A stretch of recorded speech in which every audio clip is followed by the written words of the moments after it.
작년 5월 달부터 지금 이제 1년 조금 넘게 1년 거의 딱 1년 조금 넘게 데살로니가 전서 후서 말씀을 하나님께서 우리 교회 가운데 주셨는데요. 뒤돌아보면요. 저는 이 마지막 이 16절, 17절, 18절 데살로니가 지금 후서잖아요. 마지막 이 세 절의 말씀을 읽으면서 여러 가지 생각이 들었어요. 제가 작년 연말에 들었던 생각과 비슷한 생각들이 들었어요. 1년이 되기도 했고요. 이제 베트남 생활에. 그리고 그때마다 하나님께서 이 말씀과 수요 예배 말씀이 전 되게 은혜가 됐거든요. 그래서 저도 묵상하면서 이게 제가 하는 말이 아니라 저도 이 말씀을 제가 받아야 된다고 생각하거든요. 그래야 저도 살죠. 그래서 이 데살로니가 말씀, 데살로니가 전서, 후서 말씀을 통해서 저희 교회에 필요한 때마다 사회적인 요건마다 너무 정확하게 그 말씀들을 주셔서 놀래기도 많이 놀랬고 은혜도 정말 많이 받았습니다. 정말 신기할 만큼 주님의 은혜가 가슴 깊은 감동과 감명을 저한테 주셨고요. 먼저는 제가 그 말씀 앞에 은혜를 많이 받았고 말씀대로 살려고 정말 그래도 노력하면서 왔습니다. 저희 가정을 다듬어 가시는 모습도 보았고요. 순종하는 법과 하나님을 바라보는 법, 마지막 때에 사는 법, 삶의 모든 영역의 문제들, 그죠? 죄의 문제뿐만 아니라 우리가 마지막 때 어떻게 살아야 될지까지도, 적그리스도까지도 하나님께서 정말 골고루 말씀을 주셨는데요. 데살로니가 교회는요, 작은 교회였어요. 큰 교회가 아니었습니다. 고린도 교회처럼 큰 교회가 아니었어요. 그럼에도 불구하고 참 본이 되는 교회, 참 좋은 교회였던 것을 우리가 알 수 있습니다. 저는 데살로니가 교회를 사랑하게 되었습니다. 이 말씀 처음에 고를 때요, 데살로니가 전서 후서를 말씀을 전했다 생각할 때 보통은 한 장 정도를 말씀을 설교를 하세요. 우리 목사님들이 설교하실 때 한 장이나 두 장, 세 장 이렇게 해서 이제 강해를 이렇게 쭉 강해 설교를 하시는데 첫날부터 한 절을 하나님께서 말씀을 전하게 하셨어요. 한 절에 있는 말씀이 우리에게 은혜되는 꼭 필요한 말씀들이었거든요. 그래서 처음에 한 절, 그 다음에 두 절, 세 절씩, 다섯 절씩도 하기도 하고요. 한 절씩도 굉장히 많이 했죠. 근데 그때마다 하나님의 놀라운 말씀들이 선포되는 걸 보면서 이건 내 것이 아니다. 왜냐면 제가 제 전공이 데살로니가 전후서도 아니고요. 이거 갖고 1년 동안 설교한다는 게 저도 좀 신기해요. 사실은 이 말씀 가지고. 그 데살로니가 교회를 우리가 생각해 보면요. 정말 본이 된다고 했잖아요. 본이 되고 많은 교회를 대표할 정도로 자랑스러운 교회라고 우리가 고린도전서 초반에 많이 이야기했습니다. 그러면서도요, 문제를 가지고 있었어요. 그 문제를 해결하기 위해서 바울 목사님이 그죠? 말씀을 강론하는 것을 볼 수 있습니다. 그것 때문에 깊이 고민하면서요, 기도하는 교회였다는 거예요. 그리고 순종할 수 있는 교회였다는 것입니다. 그런 교회가 바로 데살로니가 교회입니다. 하나님은 데살로니가 교회를요, 우리 교회의 모델로 세워주셨어요. 최소한 작년 그리고 올해의 모델로 세워주셨어요. 모르겠어요. 계속해서 이런 모델로 우리가 나갈지 또 다른 그림을 우리에게 주실지는 모르겠지만 우리 교회의 모델로 세워주셨고 지금까지 말씀을 계속해서 주셨습니다. 지금 저는 진심으로 하나님께 감사하는 마음들이 훨씬 더 많습니다. 왜냐하면 1년 동안 겪었던 아주 많은 일들이 있죠. 외국 생활을 하다 보면 정말 많은 일을 겪지만 베트남에서 1년 동안 겪었던 일들이 참 새로웠고 또 참 힘든 일들도 많았고 개인적으로 저희 가정적으로도 그렇고 아이들도 많이 아팠고 적응기니까요. 그런 시간들을 이제 보내면서 참 이제 추억들이 정말 많습니다. 근데 정말 결론적으로는 하나님 정말 감사합니다. 이런 마음들이 많이 들었어요. 그러면서 어제 찬양을 틀어놓고 하나님을 이렇게 예배하면서 이제 유튜브를 틀어놓고 함께 예배하는 영상을 틀어놓고 한두 시간 정도 하나님을 찬양하고 예배하는 그 시간을 가지면서 하나님 감사합니다. 하나님 고맙습니다. 그런 기도를 하면서 하나님께 영광 돌렸어요. 그러면서 그런 마음들 들더라고요.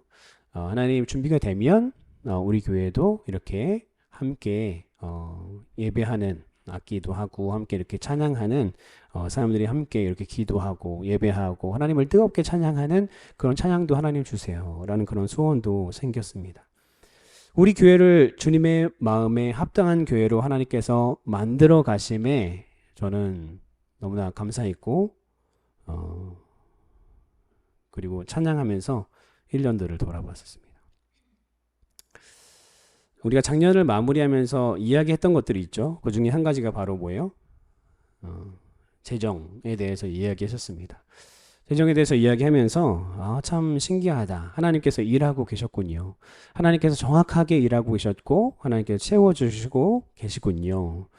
라고 우리가 고백했던 것을 기억하실 겁니다. 그 신기한 하나님의 일하심, 그 신기한 역전의 하나님의 일하심이요, 이제 또 시작되고 있다는 것을 저는 느끼고 있습니다. 계속 진행될 것을 저는 믿어 의심치 않아요. 우리 교회의 재정 상황이 바뀐 것도 아니고요, 환경이 막 이렇게 바뀐 것도 아니고요, 우리 교회 인원들이 그렇게 막 많아진 것도 아닌데요, 저는 느끼게 됩니다. 분명히 하나님께서 일하고 계시는 교회구나. 그리고 성도님들이 그 마음을 가지고 있구나. 하나님의 때에 하나님께서 채워주시겠구나. 이런 마음들을 요즘 들어 더 많이 갖게 되는 것 같습니다. 오늘 말씀 데살로니가 후서 마지막 말씀인데요. 이 말씀은요, 축복기도예요. 축복기도. 축사입니다. 사실은 축사이기도 하고요, 축도입니다. 이 말씀의 은혜가요, 우리 교회와 이 말씀을 들으시는 여러분들 모든 가정 가운데 임하기를 주님의 이름으로 축원합니다. 오늘 말씀은요, 두 번의 축도로 이루어져 있어요. 바울 목사님이 이 고린도후서 말씀, 데살로니가 후서 말씀을 마무리하면서 두 번의 축도, 축복하는 기도를 하고 있는데요. 16절 말씀 보니까요, 데살로니가 교회의 평강을 위한 기도를 하고 있습니다. 두 번째는요, 18절에 예수 그리스도의 은혜를 위해서 기도하는 두 번째 축도를 하고 있는 모습을 볼 수 있습니다. 16절 말씀 한번 우리가 볼까요? 16절 말씀 보면, 평강의 주께서 친히 때마다 일마다 너희에게 평강을 주시고 주께서 너희 모든 사람과 함께 하시기를 원하노라. 여러분들의 삶에 이런 복이 있으시길 주님의 이름으로 축원합니다. 아멘이죠. 저도 아멘입니다. 오늘 바울 목사님은요, 평강의 주라는 말로 오늘 말씀을 시작해요. 이 말씀은 뭐냐면, 이 주, 평강의 주 할 때 주의 원어를 보면요, 호큐리오스라고 해서 주 예수 그리스도를 이야기합니다. 예수님을 이야기하는 거죠. 이 당시 임박한 심판과 종말을 두려워하고 있으며 또 자신들의 당하는 환난, 그 당시에 여러 가지 박해들을 당했다고 우리가 잘 알고 있지 않습니까? 그 환난, 이것을 마지막 때 환난이라고 생각했어요. 성경에 보면 마지막 때 환난의 때가 있다고 그랬어요. 그때를 우리가 견뎌야 되는데 그때라고 생각한 거예요. 이 2000년 전에 사건을, 박해를요. 실제로 그들은 어떤 박해를 당했다고요? 심한 박해를, 따돌림을 자녀들과 그리고 자신의 가족과 그리고 자신의 부모들까지도, 자신의 형제들까지도 다 하고 있는 상황이었죠. 그러니 그들에게 궁극적으로 필요한 것, 정말 필요한 게 뭘까요? 뭐가 필요할까요? 돈이 필요할까요? 명예가 필요할까요? 아니면은 뭐가 필요할까요? 먹는 것이 더 필요할까요? 아니요. 바로 평강이었습니다. 평강. 데살로니가 교회 성도들에게 필요한 것은요, 그냥 평강이었어요. 그냥 한숨 푹 내쉬고 편하다 라고 하는 그런 평강이 필요했다는 거예요. 하루하루 그냥 발 쭉 뻗고 잘 수 있는 날이 없을 정도로 심한 어려움과 박해 가운데 있었던 이 교회 성도들은요, 평강만 있으면 되는 거예요. 우리도 마찬가지죠. 매일매일 얼마나 불안한 일들이 여러분 많으세요. 우리 전에 말씀 나눴지만요, 하나님 아니면 어떻게 세상을 믿고 우리가 자녀들을 유치원에 보내고요, 대학에 보내고요, 그리고 남편 직장에 어떻게 보낼 수 있습니까? 하지만 우리 자녀와 가족들과 교회를 지키시는 평강의 주 예수 그리스도가 계시기 때문에 우리는 살 수 있고요, 평안과 감사 안에 기뻐할 수 있는 것이라는 거죠. 이것을 우리는 평강이라고 합니다. 평강. 샬롬. 제가 인생 가운데 가장 추구하는 것은 샬롬의 복을 가장 원합니다. 돈을 많이 갖는 것도 필요 없고요, 큰 교회에 가는 것도 필요 없고요, 큰 선교를 하는 것도 필요 없고요. 저는 가장 제가 원하는 것은요, 어디 있든지 내 마음이 평안한 것, 우리 자녀들과 우리 아내가 그리고 평안한 것, 우리 교회가 평안한 게 가장 중요하다고 생각해요. 우리가 돈이 얼마나 있고요. 얼마나 높은 지위에 있고요. 여러분들 돈이 많은 사람들은요. 어떻습니까? 그 돈을 지키기 위해서요. 쉴 수가 없어요. 최근에 제가 이제 기업가들 제가 이제 동기부여를 좀 하려고 기업가들을 좀 찾아봤어요. 근데 너무 멀리 있는 정주영이나 이런 분들의 뭐 이런 이 삶의 자서전 이야기들도 듣지만요. 그런 것보다는 조금 더 아래에 있는 대기업이긴 하지만 중대형의 이제 회사들 우리 CEO들의 이야기들을 듣는데요. 그들의 이야기를 들으니까요. 뭐 몇천억, 1년에 몇천억, 뭐 한 달에 얼마, 어떻게 성장하고 있고, 뭐 주식 상장을 해가지고 얼마를 벌 수 있고, 지금도 손 놓으면 뭐 죽을 때까지 돈 쓰는 거, 3, 4대까지 돈 쓰는 거, 뭐 무리 없이 그냥 쭉 잘 살 수 있는 사람인데요. 뭐라고 하냐면 이거를 유지하기가 너무 힘들대요. 부를 유지하기가 힘들다. 그리고 나 그래도 있을 만큼 있대요. 집이 얼마나 좋으세요? 라고 했더니 어디 있는 집을 얘기하는 거니요. 강원도에도 있고 인천에도 있고 서울에도 몇 채가 있고 뭐 외국에도 있고 어떤 집 얘기하는 거냐 이런 얘기들을 하잖아요. 이런 사람들은. 그런데요, 시간이 없어서 별장을 새로 양평에다가 좋은 거를 사놨는데 한 번도 못 갔대요. 뭘 위해서 합니까? 돈이요? 여러분들 깨우쳐야 돼요. 빨리. 돈은 우리의 행복이 아닙니다. 여러분들. 쌀국수를 하나 먹어도요. 저희의 외식은 거의 쌀국수예요. 여기 서울 가서요. 쌀국수 먹고 커피숍 가서 아이들 수박 주스 먹는 게 저희의 행복이에요. 행복해요. 제가 유튜브에다가 저희 가족 유튜브 채널에다 올렸거든요. 영상 한번 보세요. 그거 했어요. 그냥 명절에 한 번. 엄청 행복했어요. 아이들. 외국에 가서 뭐 어디 좋은데 막 몰디브 뭐 발리 500만 원, 1000만 원 쓰면서 놀러 갈 수 있겠죠. 유럽 가서 투어하고요. 할 수 있겠죠. 그런데요.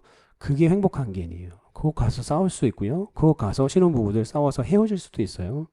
그런데 가까이 있어도요. 우리 안에 평안과 기쁨이 있으면요. 그것이 참된 기쁨이고 참된 행복이고 우리에게 만족이고 자족이라고 하는 것입니다.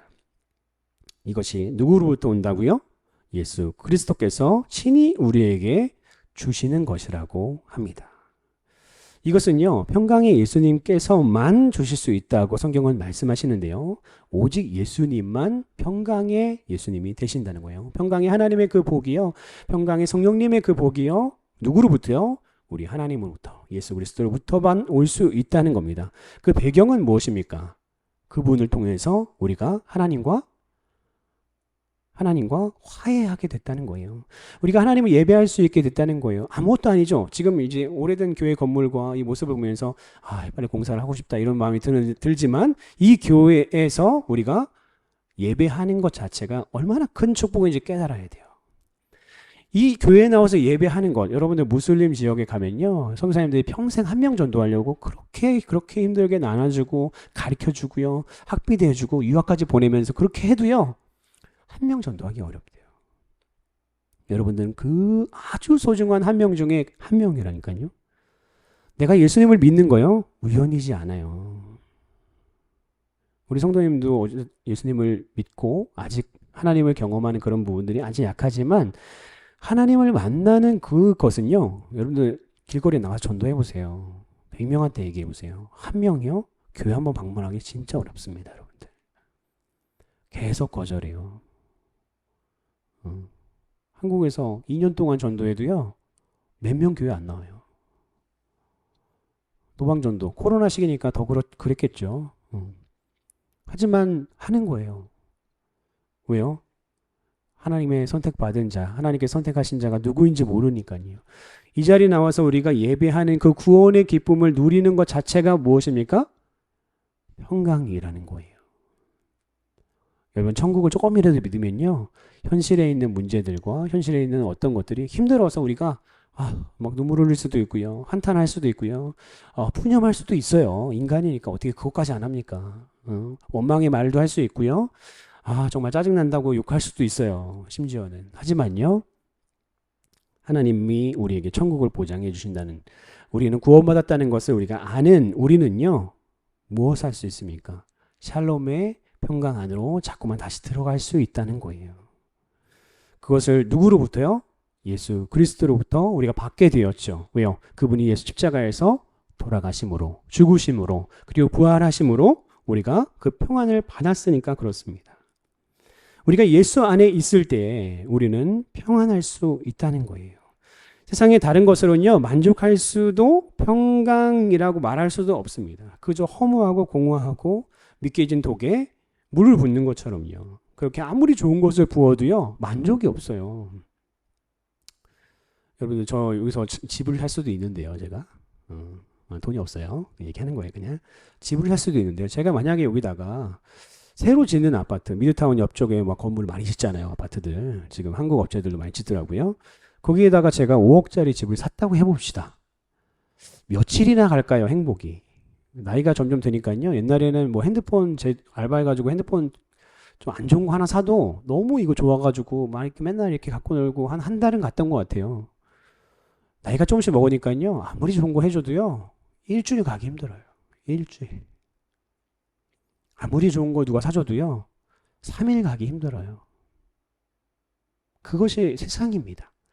물질적인 거로는요. 우리가 만족할 수 없어요. 그래서 사람들이요. 물질적인 거 자꾸만 추구하다가 그거에 한계가 있으니까 뭘 추구합니까?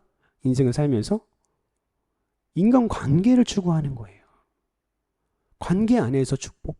관계 안에서 행복감을 느끼고요. 만족감을 느끼는 그 안으로 들어가게 되는 겁니다. 진짜 누구와 관계를 해야 되는데요? 하나님과 관계를 해야 되는데요. 하나님 빼고 자꾸만 사람과의 관계를 하는 거예요. 사람과의 관계, 성도의 교제뿐만 아니라 하나님과의 관계를 통해서 그것이 이루어졌을 때 완전한 평강이 우리 가운데 있음에도 불구하고 우리는 한쪽만 자꾸만 하려고 하는 거예요. 그러니까 채워지지 않죠. 그것도 마찬가지로 믿겨진 독에 물 붓는 것과 마찬가지예요. 그래서 결국은 믿지 않는 사람들이 뭐라고 합니까? 결국 가족밖에 남지 않는다. 그래도 아무리 나를 속썩이고 힘들게 해도 혈육이니까 가족에게 잘해라. 그런데 하나님 믿는 사람들은요. 혈육보다 더 중요한 거는요. 교우예요. 교우. 성도예요. 성도. 왜요? 하나님의 사랑 안에 함께 묶여있는 성도가 진짜 귀중한 사람들이고 소중한 사람들이고 그 안에서 참된 평강이 이루어질 수 있다는 것입니다. 세상에서요. 부를 아무리 많이 가진 사람들, 명예를 아무리 가진 사람들을 보면 어떻습니까? 결국은 감옥에 가죠. 왜? 더 많은 것을 얻기 위해서 노력하고 불법을 행하다가 결국은 망하게 됩니다. 우리에게 유일한 소망이 되신 분은 누구시라고요? 오직 예수님임을 우리는 인식해야 됩니다. 잠깐 돌아가야 돼요. 하나님의 말씀 우리가 읽다 보면요. 다 같은 패턴이에요. 여호와께 돌아가자. 그분으로 행복할 수 있다. 그렇게 우리를 창조하셨다. 그분께 예배하는 그것 안에 참된 기쁨이 있다. 우리가 세상에 아무리 우리를 위해서 무언가를 얻으려고 우리가 아무리 노력해도 그 안에는 참된 행복이 없다. 라는 것이 성경에 이야기하는 거죠. 그런데 그 평강이 예수님께서요. 언제 평강을 우리에게 부어주신다고 본문은 이야기하십니까? 우리가 말씀 보면요. 때마다 일마다 우리에게 평강을 주신대요. 모든 것을 통해 이 말씀을 해석하면요. 모든 것을 통해예요. 어떤 것을 통해서도 우리에게 복을 주신다는 거예요. 어떤 사건을 통해서도 우리에게 복을 주신다는 겁니다. 그리고 모든 방식 안에서 우리에게 평강을 주신다는 거예요. 빠짐없이 예수님의 평강을 모든 상황과 모든 사람들과 모든 사건을 통해서 우리에게 주신다는 겁니다. 그래서 NIV 성경을 보면요. 이렇게 되어 있어요. At all times and in every 이렇게 되어 있어요. 그렇게 되어 있습니다. 무슨 얘기예요?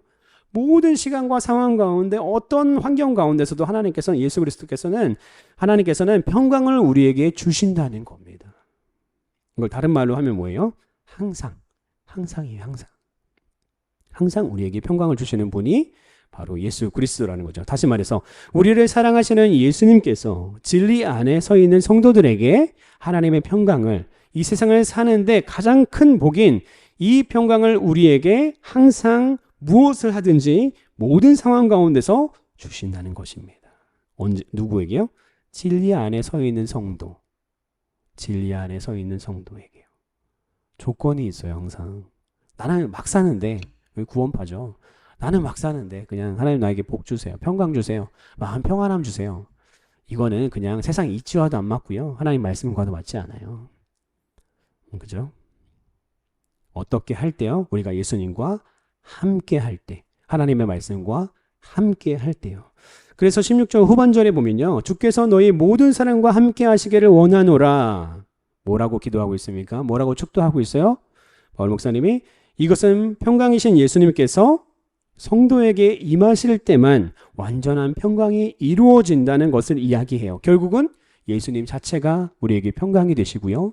예수님 자체가 우리에게 소망이 되시고 예수님 자체가 우리에게 복이 되어 주신다는 거예요.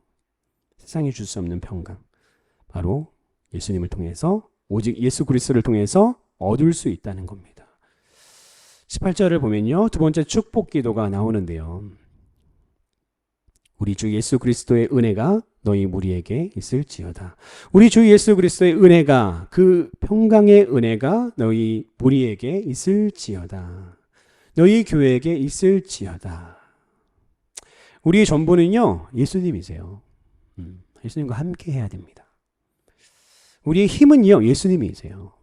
힘 빠지고 몸이 안 좋은 것 같고요. 뭔가 건강도 다운되고 경제력도 다운되고 돈도 계속 없고 우리의 소망은요. 예수님이 되어야 돼요. 막막할 때 있잖아요. 우리가 할 일은 예수님 평강의 왕이신 그분을 붙잡는 일을 해야 됩니다. 다른 건 아무리 해봤자 조금 얻어져요. 물질 더 얻게 되죠. 돈은 돈을 끌어들인다. 그죠? 자본주의 법칙이잖아요. 돈 버는 법칙. 돈을 사랑해야 돼요. 그들의 이야기를 가만히 들어보면 돈 꾸개지도 않아요. 접지도 않아요. 장지갑 쓰시잖아요. 빳빳한 돈만 갖고 다니고요. 지갑은 좋은 거 써야지 돈이 나가지 않는다. 여러 가지 이야기들 들어보면 돈을 벌려면 돈을 쫓아 돈을 섬겨야 되는구나 라는 생각이 많이 듭니다. 돈은 인격이 있대요. 그래서 돈을 섬기는 자에게 돈은 들어온다고 하죠. 그죠? 하지만요, 그 안에 참된 평강이 없다는 겁니다. 성령님께서 우리를 붙드시고 성령님께서 그분으로 인한 평강을 부어주신다. 하나님만이 우리에게 주실 수 있다는 겁니다. 적용입니다. 우리는 6월 하나님의 날로 우리는 선포했어요. 모든 포커스를요 하나님께 맞추어야 됩니다. 한 달 동안 기도할 때 우리가 달라져야 합니다. 우리의 삶을 통해서 우리는 하나님의 말씀을 증명해야 돼요. 여러분들. 우리의 삶을 통해서 하나님의 말씀을 증명해야 되고요. 하나님의 존재를 증명해야 돼요. 여러분들이 어떻게 사느냐는요 굉장히 중요한 거예요.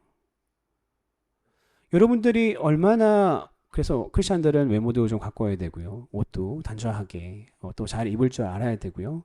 품이나 또 행동하는 데 있어서 초살수를 할 때도 크리스찬으로서의 상도덕을 잘 지켜야 되고요. 도덕적으로 흠이 없어야 되고요. 사람들에게도 칭찬받아야 되고요. 어려워요. 그러니까 크리스찬을 사는 거요 굉장히 어렵습니다. 그렇게 해서요 사람들이 그래도 저 사람은 믿을 수 있는 사람이야 라는 이야기 정도는 들어야죠.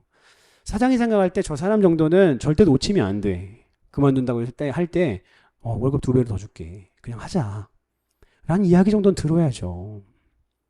그런 얘기 안 듣고 살았다면 내가 잘 살았나? 세상 사람들과 똑같이 살진 않았나? 라고 반성해야 되죠. 이것은요 우리가 제 개인의 강요가 여러분들을 향한 강요가 아니라요 이렇게 되어져야 되는 거예요. 6월달 한 달 동안요 하나님의 달로 선포하고 우리가 살 때에요 시험이 많을 거예요. 그런데요 우리가 계속해서 기도해 나갈 때요 그 시험을 넘어가게 돼요. 기도 제목은 분명히 응답되고요 그 하나님의 응답을 우리는 누릴 수 있는 사람과 환경이 되어진다는 거예요. 우리가 하나님께 기도하는 모든 기도의 제목에 궁극적인 목적이 여러분들 무엇이라고 생각하십니까? 여러분들 왜 기도하십니까? 왜 기도하고 왜 9시부터 10시까지 이렇게 방에서 혼자 이렇게 유튜브 틀어놓고 기도한다는 게 우스워 보이지 않나요? 한 발자국 뒤로 물러서서 내 모습을 보면 바보 같잖아요. 쉬지. 뭐할로 하나님 계신지 안 계신지도 모르는데 기도한다고 방구석에서 무릎 꿇고 그렇게 기도합니까? 근데 그게 아니로 하나님께서 살아계시기 때문에 우리에게 응답하시죠. 그런데 우리가 정말 기도하는 목표, 궁극적인 목표가 뭐냐는 거예요. 왜 기도하냐는 겁니다. 예를 들어볼까요? 우리 남편을 위해서 기도해요. 예를 들면 교회 나오게 도와주세요. 남편 직장이 잘 되게 도와주세요. 우리 아이도 공부 잘하게 도와주세요. 인품이 착한 아이로 자라게 도와주세요. 건강하게 도와주세요. 부모님 건강을 위해서 기도하기도 하고요. 내가 투자하고 있는 어떤 것들이 잘 되게 도와주세요. 내가 계획하고 있는 새로운 직장이나 새로운 일들에 대해서 주님 비전을 주시고 방법을 알려주시고 좋은 사람을 붙여주세요. 이 모든 것들이 뭘 위해서 여러분들 기도하는 것 같으세요? 평강을 위해서 기도하는 거예요. 평강. 여러분들이 아무리 나는 이거에서 이거 얘기를 아무리 해도요. 결국은 뭐야? 평안한 삶을 살기 위해서 기도하는 겁니다. 평안한 삶. 그러니 평강의 주 예수 그리스도를 붙잡는 일, 기도하는 일은요. 우리에게 필수가 될 수밖에 없는 거예요. 참된 평강이신 예수님과 동행하는 것이요. 우리에게 행복이고 만족이고 삶의 목표가 되어야 합니다. 6월 골방 기도회가 내일 시작됩니다. 우리가 무엇을 해야 됩니까? 주의 말씀처럼요. 마지막 포인트 뭐였어요? 기도를 시작합시다. 두 번째 포인트는요. 기도를 함께 합시다. 였잖아요. 우리가 교회가 함께 기도하는 그때요. 여러분들 시간 좀 진짜 안 되시면 9시에 딱 정각에 못 들어오시면 9시 반에 들어오셔도 돼요. 내 기도의 분량이 1시간이 안 되면요. 30분 하셔도 돼요. 은혜가 되면 2시간 하셔도 되고요.